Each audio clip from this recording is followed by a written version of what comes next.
अनेक खाता अच्छी से खाता भितर अनेक किसी भी लिखा जाए किंतु से खाता भितर गोटे नियारा खाता थाए जहाँ को आम समस्ते कहू रफ खाता। एस न्यूज ओडिया प्रयोजन आम एक नुआ स्टोरी इमेज ओडिया साहित्यर एक नुआ विप्लव को नहीं आम आपन को देखाइबू सबुदिन ठीक संध्यारे नुआ धारावाहिक रफ खाता। हाँ दर्शक बंधु यहाँ को आम रफ खातार ना ये देचु जीवन में सब मूल्यवान हूँ रफ खाता।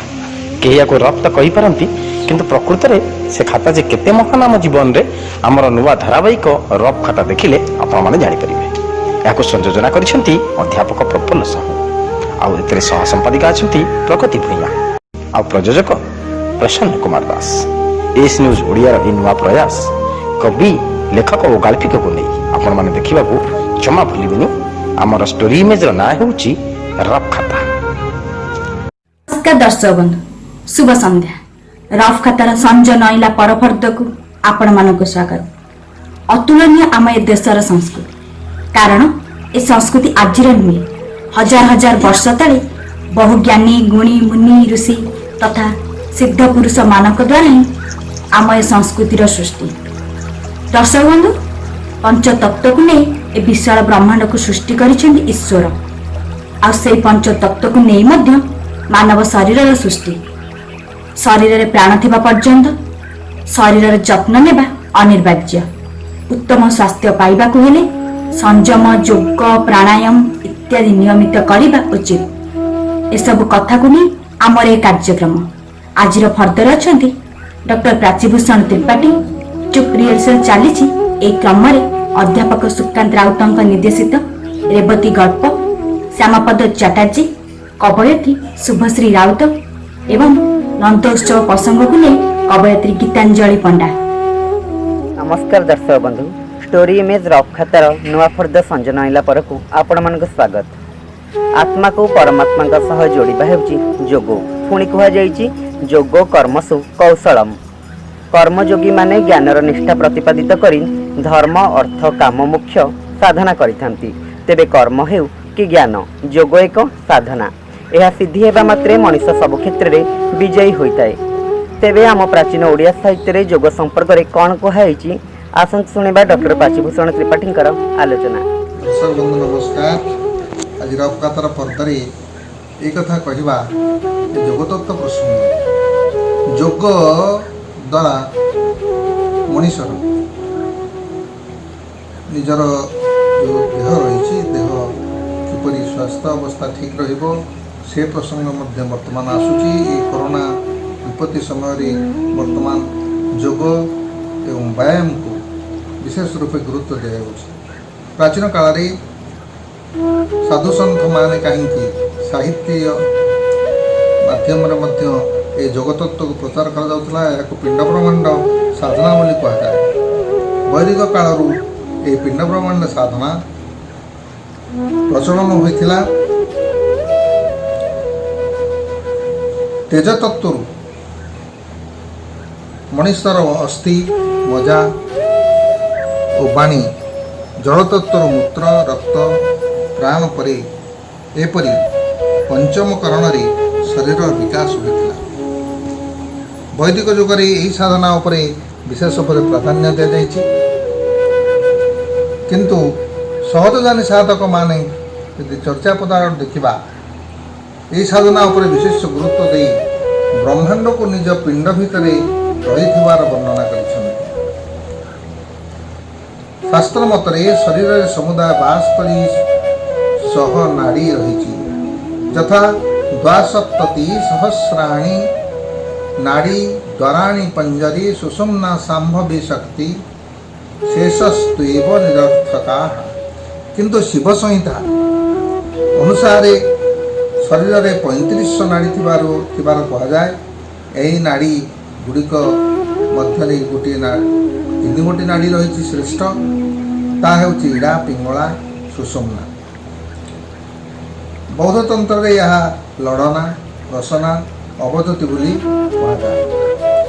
यह सुषुम्ना नाड़ी गुह्यद्वार ठारू मेरुदंड मध्य मस्तक पर्यंत प्रवाहित। इड़ा पिंगला 2टी नाड़ी मूलाधार बाहरी ललाट मध्यस्थ आज्ञा चक्र सुषुम्ना सहित मिलित होइअछि। साधक तार प्राण पवन को उक्त इड़ा पिंगला नाड़ी मध्य संचालित करी मनोवृत्ति को बहुमुखी कराए उपरे सुषुम्ना नाड़ी मध्य यही पवन को चालना कर सिद्धि लाभ करे। यह हठयोग साधना। ये हठयोग कुंडलिनी नामक एक शक्ति रही। कुंडलिनी बोधकर्म निमंते साधारणतः शरीर को 6 गोटी चक्र विभक्त करगुड़िक हूँ मूलाधार चक्र जहाँ गुह्यद्वार, स्वाधिष्ठान चक्र जहाँ लिंगमूल, मणिपुर चक्र जहाँ नाभिमूल, अनाहत चक्र जहाँ वक्षस्थल, विशुद्ध चक्र जहाँ कंठदेश, आज्ञा चक्र से हूँ ललाट चक्र। त्रिकुटरे आज्ञा चक्र अवस्थान कहीं उपरे मस्तिष्क मध्य समस्त दल पद्म अवस्थित जहाँ सहस्रार चक्र कहुए। वज्रदानी और सहजदानी गण या 64 दल और स्मिश कमल नाम नामित करें। तेणु ये योग साधना माध्यम साधक माने निजको निजर स्वास्थ्य को बहुत चमत्कार भाव से रखी। प्रथम चक्र हूँ मूलाधार। एथिरे कुंडलिनी शक्ति अधोमुख हो रही था। ये कुंडलिनी शक्ति को जागृत करने को हेले साधक सुषुम्ना नाड़ी आश्रय नहीं था। ये अवधूति नाड़ी को स्पर्श करने सहज व्यापार नुहे बोली चर्चाकार मान कहते। साधक ये सुषुम्ना नाड़ी मध्य पवन चालन करी अष्टांग योग साधना बल सुषुम्ना नाड़ी सुषुम्नार सूक्ष्मतम नाड़ी मध्य यही पवन चालना करिता जहाद्वारा कुंडलिनी जागृत हो ऊर्ध्वमुखी हुए। कुंडलिनी को शरीरस्थ 6 गोटी चक्र मध्य उत्तोलित करने को पड़े। कुंडलिनी मुख मुखर ब्रह्मरंध्र यह शून्य ठारू त्रिकुट, त्रिवेणी, गोलाहाट, श्रीहटपाटना, काउरीमुंडल तथा कमारशाला बोली नामित करितांती। परित्याग करी कुंडलिनी सहस्रार चक्र अवस्थान कलापरि साधक सिद्धि लाभ करे एवं सिद्धि लाभ कलापरि तार समस्त साधना सिद्धि हुए बोली बहु पंडितगण वैदिक काल प्रचार करा सारा साहित्य पचुक मध्य युग रही समस्ते पढ़ा उचित एवं बोधगम्य करवा उचित। गल्प को जदि नाट्य रूप प्रदान करा जाए तेबे ताहा हुए अधिक जीवंत एवं हृदयस्पर्शी। सेमिति गाल्पिक फकीरमोहन सेनापति बहु चर्चित नारी शिक्षा प्रचलन उपरे आधारित रेवती गल्पर नाट्य रूप आसंतु देखिबा जहाँ संभव होइछि अध्यापक सुकांत राउतଙ୍କ निर्देशन रे।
केबे साहित्य तो केबे रंगमंच, केबे अभिनय तो केबे वाद्ययंत्र सबुथिरे जे सिद्धहस्त से हेउचंती गाल्पिक श्यामपद चटर्जी।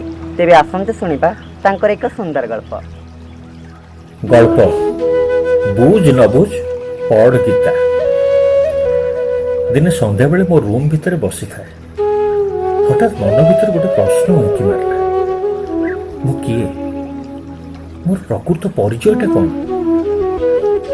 तापर एई प्रश्नटार उत्तर खोजी खोजी मु भाबी चलिली। मु मो बापा मां ठारू सृष्ट, तेबे मु कौन मोर एई शरीरटा?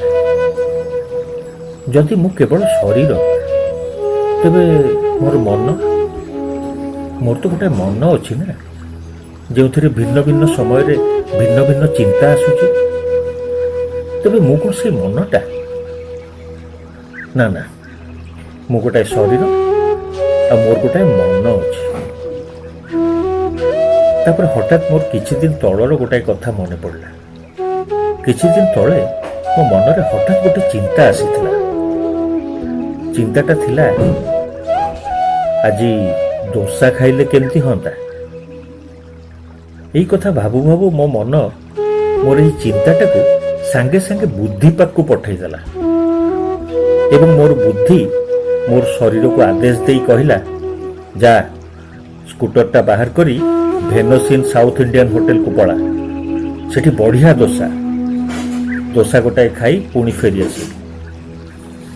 मु सांगे सांगे स्कूटर रे बसी सेठी गली, दोसा गोटे खाई पुणी फेरी आसी। ताहले मोर गोटे बुद्धि मध्य अच्छी, तेणु शरीर मन और बुद्धि ए तीनोटी को नहीं मु बोली जो गोटे अहंकार सृष्टि होची, मु बोधे से अहंकारटा। पुणी आ गोटे प्रश्न मो मुंड को खाइला। मनीष मृत्युवरण कला परे जेतेबेले तार शरीरटी को श्मशान रे पोड़ा हुए, तार शरीरटा सिना जली जाए, हेले तार मन आ बुद्धि तो जले नहीं। ताहले मन आ बुद्धि कुआडे जाती? मुंडटा भाराक्रांत हो गला। आउ किछि उपाय न पाई बापा को पचारि, बापा श्मशान रे मृतदेह पोड़ा हैला परे तार मन आ बुद्धि कुआडे जाती? बापा टिके हसिले। हसीदे मो हाथ में श्रीमद भगवत गीता ग्रंथटी देले आ कहले, एटा पढ़, सब उत्तर पाइबे। भगवत गीताटी आनी मो रूम को आसिली। सेठी को मुंडरे छुआई टेबुल पर रखिची। हठात गोटे शून्यवाणी हैला, बस तुमे तुमर शरीर मन बा बुद्धि नुह, तुमे आत्मा। तुमको ए तीनोटी उपहार रे मिलिछि बस्छ। तुमे परमात्मा ठारू सृष्ट, आउ दिने ना दिने सेई परमात्मा ठारे लीन हेब। तुमे तुमर अज्ञता बसत अहंकारर कारागार रे बंदी पाल्टी जाइछ बस्छ। निजको अहंकार मुक्त कले बा निजको निज शरीर मन और बुद्धिर ऊर्ध्व को नहीं गले, तुमे तुमर प्रकृत स्वरूप को उपलब्धि कर परिबो। सेथिपाई एकमात्र बाट हैला निष्काम कर्म और ध्यान। तो मो बापा देइथिबा ए ग्रंथटी को पढ़ी चलो, धीरे धीरे तुमे सबको जानी परिबो और तुम स्वरूप उपरु अज्ञतार धूलितक परिष्कार हो जिवो बस्छ। हठात प्रकृतिस्थ हेली आ ग्रंथटी को खोली पढ़िବାକୁ आरंभ कली। कविता छल छल मनर भावावेग, केबे फुलर महकरे तो केबे प्रजापतिर रंगीन डेणारे, केबे इंद्रधनुर सात रंगरे तो पुणी केबे फगुणर फग वर्षारे हजेई दिए, भिजेई दिए और मजेई दिए। तेबे आसंतु सेमिति एक कविता शुणिबा कवयित्री शुभश्री राउतଙ୍କ कंठरे। शुभश्री राउत, मोर समस्त श्रोता बंधु मानक मोर नमस्कार। जीवनर फगुणरी केते फूल फुटे, केते जे भर प्रेमी बगीचारे भेटे। किछि भूली हुए सिना କିଛି ଦେଖା ଚାହାଁ ହୁଏ, ପ୍ରୀତିର ସମ୍ପର୍କ ଖାଲି ମଲା ପରେ ତୁଟେ। ଏହି ମର୍ମରେ ମୋର ଏକ କ୍ଷୁଦ୍ର କବିତା, ଯାହାର ଶୀର୍ଷକ ହେଉଛି ଭୁଲି ହୁଏ ନା। କେବେ କେବେ ଭାବି ତୁମେ ଭୁଲି ଯାଇଥିବ, କେବେ ପୁଣି ଭାବି ତୁମେ ମନେ ରଖିଥିବ। କେବେ ଭାବେ ମୋ ପୁରୁଣା ଚିଠି ପଢ଼ୁଥିବ, କେବେ ଭାବେ କାଳେ ତମେ ଚିରି ଦେଇଥିବ। କେବେ ଭାବେ ମୋ କଥା ମନେ ପଡ଼ୁଥିବ, ଲୁଚି ଲୁଚି ଝରକା ପାଖେ ଜହ୍ନ ଦେଖୁଥିବ। ପ୍ରେମ କରି କେବେ କେହି ପାରିଛି କି ଭୁଲି, ଯେତେ ଆଜି ଆସୁ ପଛେ ମନେ ପଡ଼େ କାଲି। ତୁମେ ଭୁଲି ନାହଁ, ମୁଁ ବି ଭୁଲିନି, ମିଠା ମିଠା ସ୍ମୃତି କେବେ ମନରୁ ଲିଭେନି। ନମସ୍କାର। ସଂସାରରେ ଅଧର୍ମ ବଢ଼ିଲେ ଧର୍ମ ସଂସ୍ଥାପନ ପାଇଁ ଜନ୍ମ ହୁଅନ୍ତି ଭଗବାନ। କାଲି ପବିତ୍ର ଜନ୍ମାଷ୍ଟମୀରେ ଜନ୍ମ ହୋଇସାରିଛନ୍ତି ଭଗବାନ ଶ୍ରୀକୃଷ୍ଣ। ଆଜି ନନ୍ଦ ଉତ୍ସବ। ଗୋବିନ୍ଦଙ୍କୁ ପାଇ ନନ୍ଦ ମନ ମନ୍ଦିର ଆନନ୍ଦରେ ନାଚି ଉଠିଛି, ପୁରୀ ଉଠିଛି ଗୋପପୁର, ବାଜି ଉଠିଛି ଶଙ୍ଖ, ଭେରୀ, ତୁରୀ। ତେବେ ସଞ୍ଜ ନଇଁଲା ପରର ଫର୍ଦ୍ଦରେ ଆସନ୍ତୁ ପାଳିବା ନନ୍ଦ ଉତ୍ସବ। ଡକ୍ଟର ଗୀତାଞ୍ଜଳି ପଣ୍ଡାଙ୍କ ପୁରାଣ ପାଠ ମାଧ୍ୟମରେ।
ଜ୍ୟୋତି ସ୍ୱରୂପ ନିରଞ୍ଜନ ନିର୍ମଳ ପୁଣ୍ୟ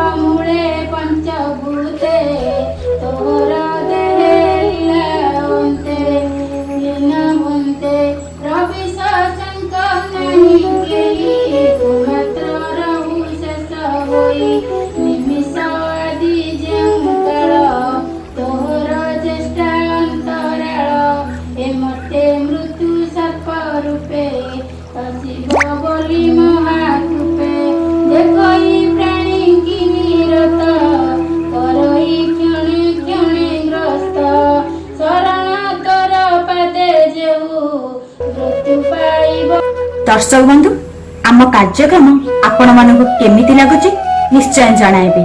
रहिली नमस्कार। तेबे आपनक मोबाइल रे कविता हेउ कि गल्प निजे पढ़ी आम व्हाट्सएप नंबर को पठातु। आम व्हाट्सएप नंबर 7504422096। आउ थरे कहि दउछु 7504422096।